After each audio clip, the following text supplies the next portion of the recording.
Salam pemirsa, jumpa lagi dengan mata ketiga. Kisah ini merupakan penafsiran terkait Alkitab dan Kitab Henokh yang dikutip dari seorang ahli dalam studi Alkitab dan budaya Ibrani. Pada kesempatan ini, mari kita telusuri bersama kisah tentang manusia raksasa. Pada tahun 1768 Masehi, seorang penjelajah asal Skotlandia bernama James Bruce 1730 hingga 1794 sedang mencari sumber sungai Nil di Ethiopia, Afrika Timur. Namun hanya dia yang tahu bahwa mencari sumber sungai Nil itu hanyalah kedok. Yang dia cari sebenarnya adalah rahasia tentang manusia raksasa. Rahasia manusia raksasa.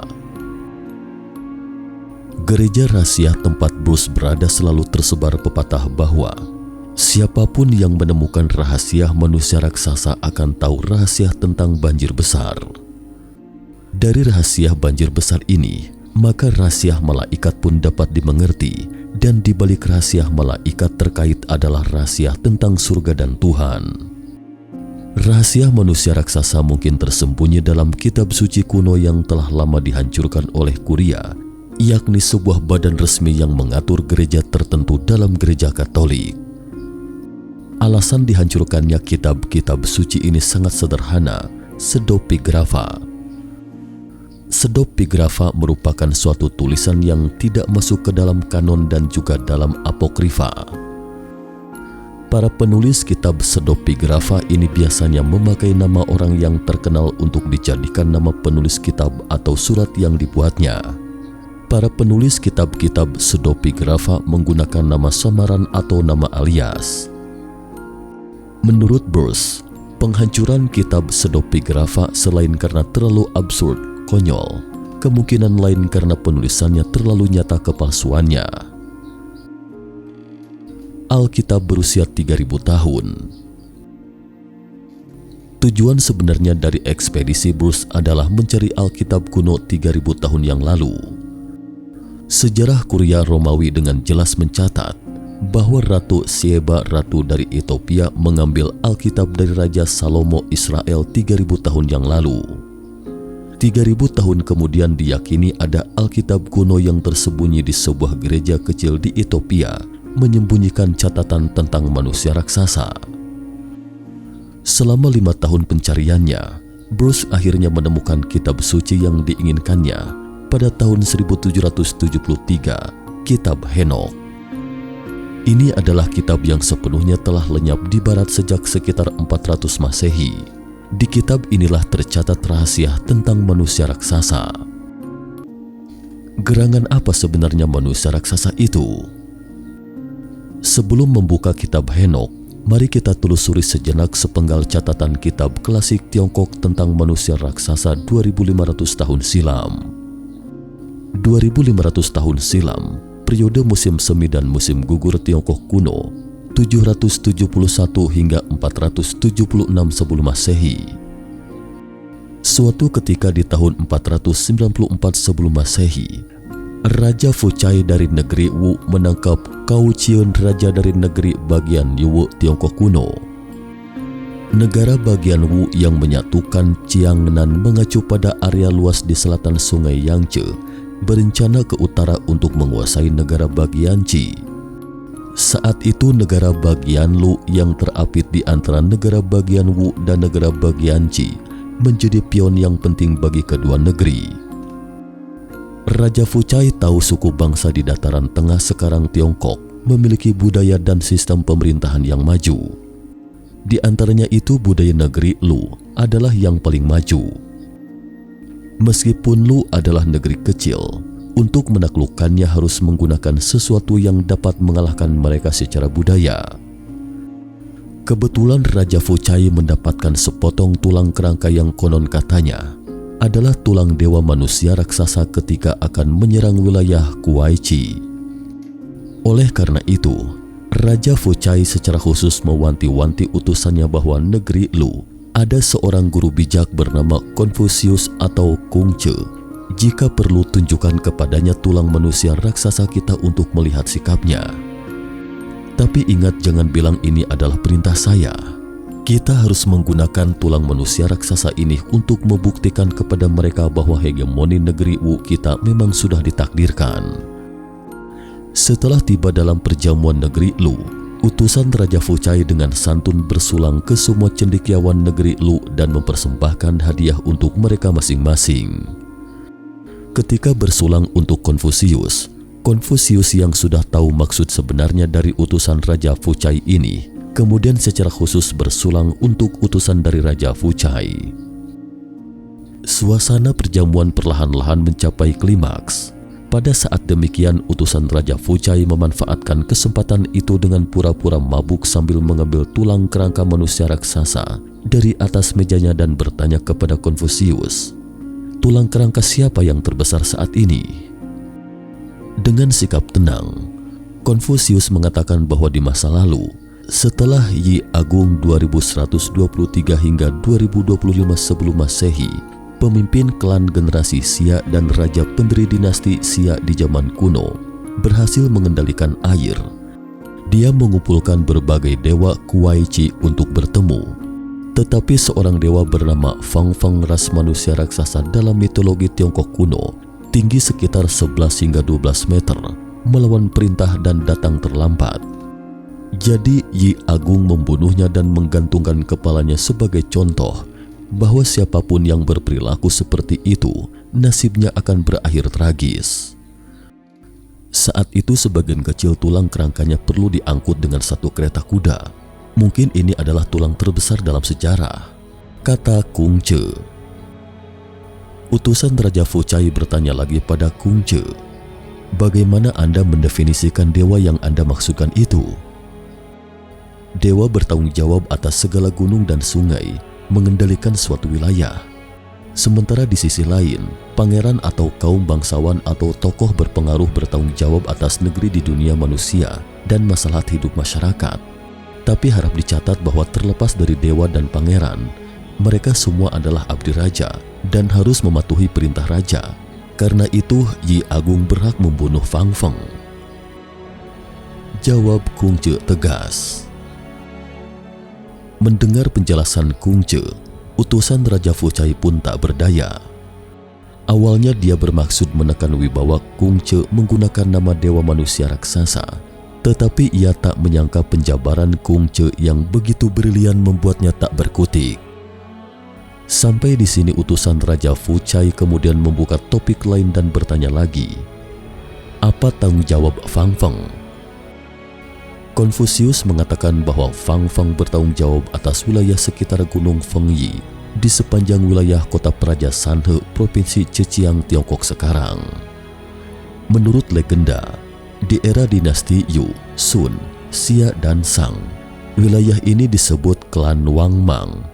Kemudian semasa dinasti Zhou berganti nama menjadi Changti, keturunan dari klan Fang Feng, artinya suku mereka berpostur tinggi besar. "Seberapa besar ukuran mereka?" tanya utusan Raja Fucai penasaran. Dilihat dari ukuran orang terpendek yang diketahui saat ini adalah sekitar 1 meter lebih. Ukuran badan mereka 10 kali lebih tinggi dari orang-orang terpendek, sekitar 11 atau 12 meter. Sepenggal kisah di atas dicatat dalam bahasa Mandarin Lu tanpa analek Konfusius. Bahasa Mandarin Lu mungkin merupakan sejarah resmi dinasti Zhou 2500 tahun yang lalu. Dalam cerita ini, kita telah membaca penafsiran Tiongkok kuno tentang manusia raksasa. Pertama, para dewa semuanya adalah manusia raksasa. Mereka bertanggung jawab atas segala gunung dan sungai, mengendalikan suatu wilayah. Kedua, misalnya Kung Kung, dewa atau monster air dalam mitologi Tiongkok, Chu Rong, dewa api dalam mitologi Tiongkok kuno, Kua Fu mengejar matahari Kua Fu, seorang tokoh manusia raksasa dalam mitologi Tiongkok, dan Pan Ku, sesosok manusia raksasa dalam legenda Tiongkok kuno. Mereka semua adalah manusia raksasa sekaligus sosok dewa. Mereka semua memiliki kekuatan melampaui manusia biasa. Menurut akal sehat, mereka tentu satu tingkat lebih tinggi dari manusia biasa. Ketiga, Pan Ku, Kua Fu, Kung Kung, Chu Rong, para dewa manusia raksasa ini mendominasi dunia sebelum munculnya dunia manusia. Keempat, pada masa kekaisaran, sejumlah dewa manusia raksasa seperti Hanyan, monster yang menyebabkan kekeringan dalam mitologi Tiongkok, Yinglong naga sang raja, Kua Fu dan dewa manusia raksasa lainnya bahkan terlibat dalam perang di dunia manusia. Raksasa-raksasa periode ini tampak sederajat dengan manusia biasa. Mereka bisa meminta dewa manusia raksasa untuk membantu membunuh dewa manusia raksasa lainnya. Kelima, di era Yi Agung pasca banjir besar, entah kenapa manusia-manusia raksasa ini tiba-tiba menjadi setengah tingkat lebih rendah dari manusia.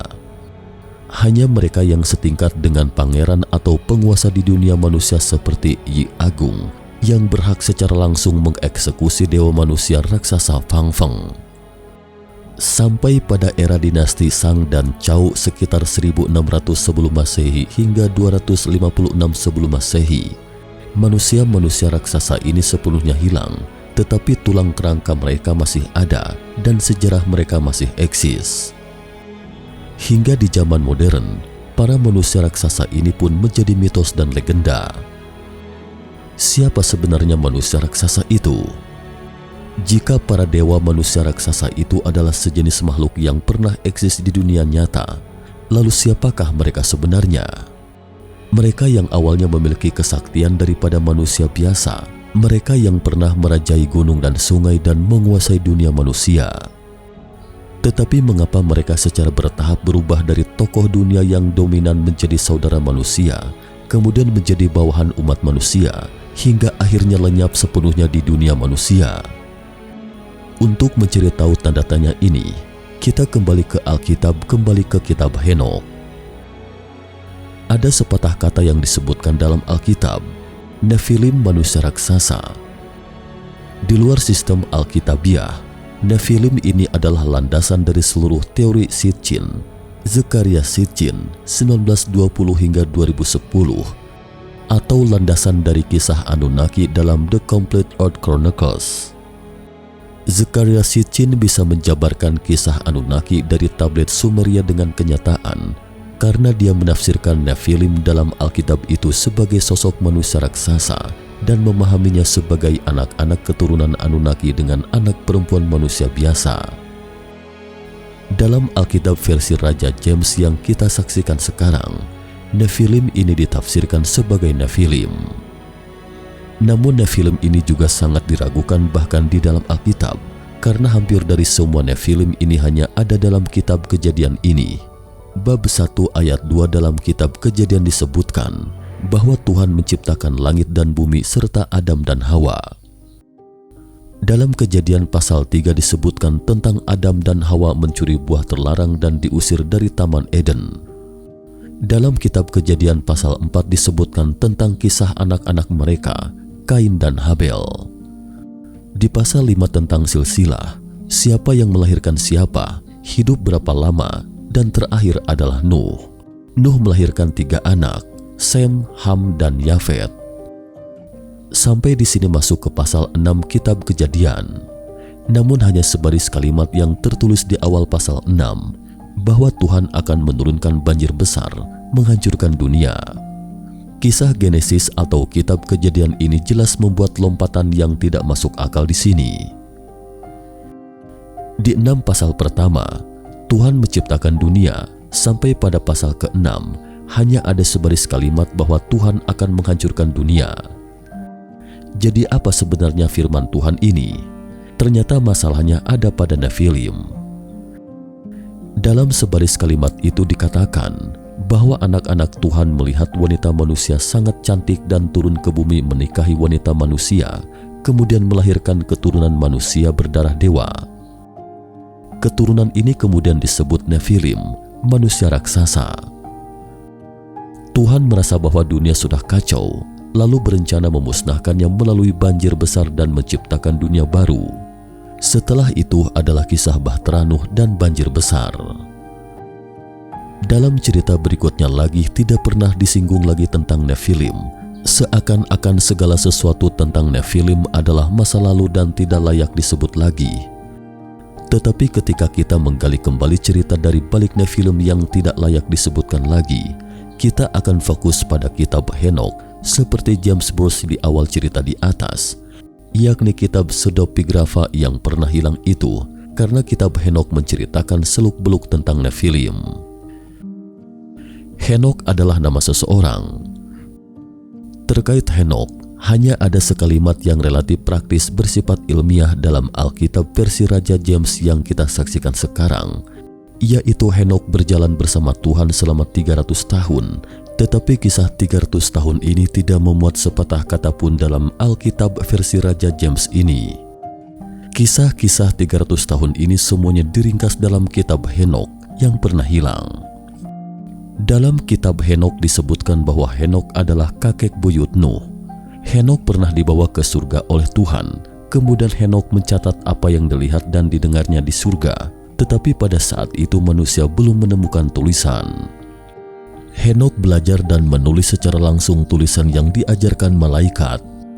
Setelah menulis cerita-cerita ini, Henokh kembali ke dunia dan memberikan tulisan itu kepada orang Israel pada saat itu dan mengajari mereka cara menulis. Konon katanya inilah salah satu alasan mengapa orang Israel merasa bahwa tulisan Ibrani mereka itu adalah teks Tuhan. Selain itu, Henokh kembali dibawa pergi oleh malaikat. Ia melihat surga, neraka, hukum dunia dan masa depan dunia. Malaikat itu juga menceritakan banyak kisah yang mengesankan, dan semua yang disaksikan serta cerita ini adalah isi utama dari kitab Henokh. Menurut kitab Henokh, dia melihat semua itu di ketinggian 10.000 meter. Mungkinkah Tuhan dan malaikat tinggal dalam orbit bumi yang sinkron? Apakah surga dan neraka juga berada di luar atmosfer?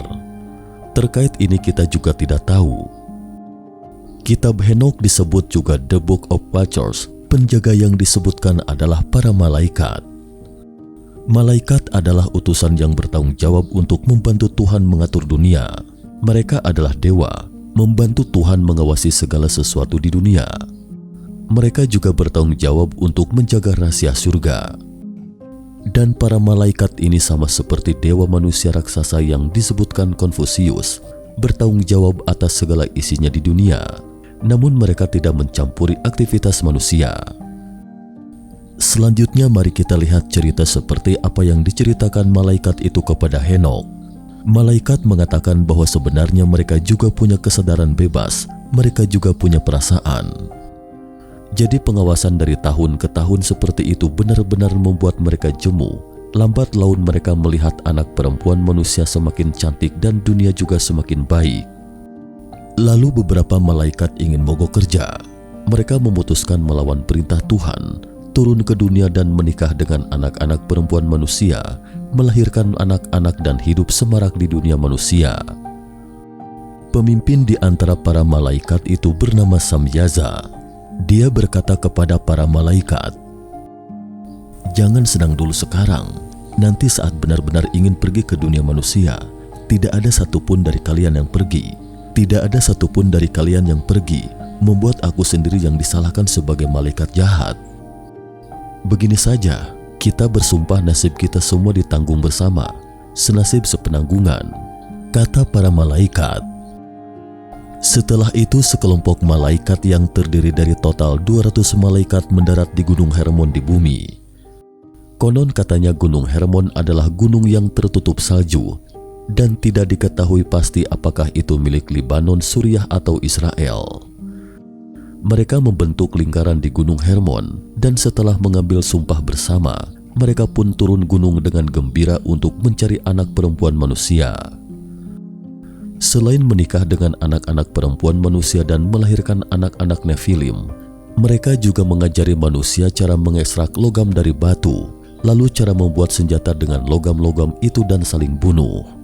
Di samping itu juga mengajari wanita menggambar eyeshadow menggunakan daya pikat dan mengajari manusia tentang ramalan, judi, sihir, mantra dan sebagainya.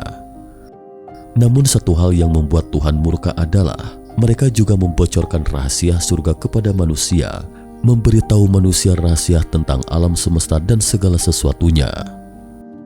Malaikat-malaikat ini sejak itu disebut malaikat jatuh yang menikahi wanita, kemudian ditaklukkan Tuhan dan dihukum. Semuanya dibuang ke gurun yang disebut gurun Dudael. Menurut kitab Henokh, gurun Dudael ini mungkin tidak berada di bumi. Jika tidak berada di bumi, mungkinkah merupakan sebuah planet tandus di luar angkasa? Mungkinkah planet Mars? Meskipun para malaikat jatuh telah dihukum, dunia manusia juga menjadi kacau. Para pengambil darah campuran, para raksasa ini telah menjadi semakin besar dan mulai melahap semua makhluk hidup di dunia ini dengan tidak memuaskan, termasuk manusia dan diri mereka sendiri. Dan manusia juga telah belajar perang, pesona, ramalan, sihir dan mantra, dan mulai menjalani kehidupan kacau yang tak tertuliskan. Jadi Tuhan memutuskan untuk meluncurkan air bah untuk memulai kembali dunia. Rahasia manusia raksasa. Terakhir kita kembali ke topik manusia raksasa. Manusia raksasa dari timur kita mengambang samar-samar, sementara manusia raksasa dari barat memiliki fisik yang nyata. Selain itu, para dewa Yunani juga manusia raksasa.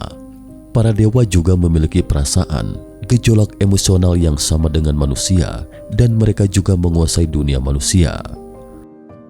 Hingga akhirnya juga bercampur dengan darah keturunan manusia dan berbaur dalam kerumunan manusia. Bukankah ini sama dengan dewa-dewa Nordik? Selain itu, mural Mesir kuno dan tablet tanah liat Sumeria tampaknya memiliki sekelompok dewa yang bertanggung jawab atas dunia mereka. Sosok mereka juga jauh lebih tinggi besar dari ukuran manusia normal. Bagaimana jika semua ini bukan mitos tapi semacam sejarah? Masih ingat dengan manusia Mars yang legendaris itu adalah manusia raksasa? Setelah mereka datang ke bumi, langkah pertama mereka adalah mengubah ekologi bumi dan membuat lingkungan bumi lebih cocok untuk kelangsungan hidup mereka. Belakangan mereka menyerahkannya kepada manusia, bersembunyi di antara sekian banyak manusia, menunggu umat manusia menjadi lebih harmonis dan damai. Pada saat yang sama, mereka juga selalu menjaga pengetahuan inti yang mereka bawa agar perdamaian dan pengetahuan umat manusia dapat berkembang secara bersamaan. Bagaimana jika mitos manusia raksasa di seluruh dunia adalah versi yang tidak sama dari sejarah dalam budaya manusia yang berbeda? Misalnya Tiongkok kuno mengatasi banjir dengan tenaga manusia, sehingga Raja Yi Agung dalam mitologi Tiongkok kuno menjadi raja dunia manusia yang dapat membunuh manusia raksasa. Orang barat semuanya adalah anak-anak Tuhan, jadi manusia raksasa telah menjadi bahan ajaran negatif sebagai peringatan kepada umat manusia. Terakhir ada yang berkata janganlah membuat cerita manusia raksasa itu terdengar begitu misterius. Mungkin ada baiknya menceritakan situs tentang manusia raksasa yang mungkin eksis di dunia nyata. Jadi mata ketiga pun seketika terbayang tentang pohon manusia raksasa yang menghubungkan dunia manusia dan dewa dalam kitab San Hai Ching. Ternyata dalam mitologi Tiongkok kuno, banyak cerita dewa manusia raksasa datang ke dunia manusia dari langit melalui pohon keramat ini. Dan pohon keramat yang berfungsi sebagai jembatan antara langit dan bumi ini membuat orang terbayang dengan tunggul pohon raksasa di atas tanah Indian Amerika Devil's Tower. Manusia raksasa, dewa, pohon keramat, pohon langit, Devil's Tower atau menara iblis mungkin merupakan sebuah kejutan yang ditinggalkan kitab San Hai Ching untuk kita. Nah pemirsa, cukup sekian dulu topik kita hari ini. Jika suka dengan video mata ketiga, jangan lupa like, subscribe, dan share. Terima kasih atas perhatiannya dan sampai jumpa di episode berikutnya.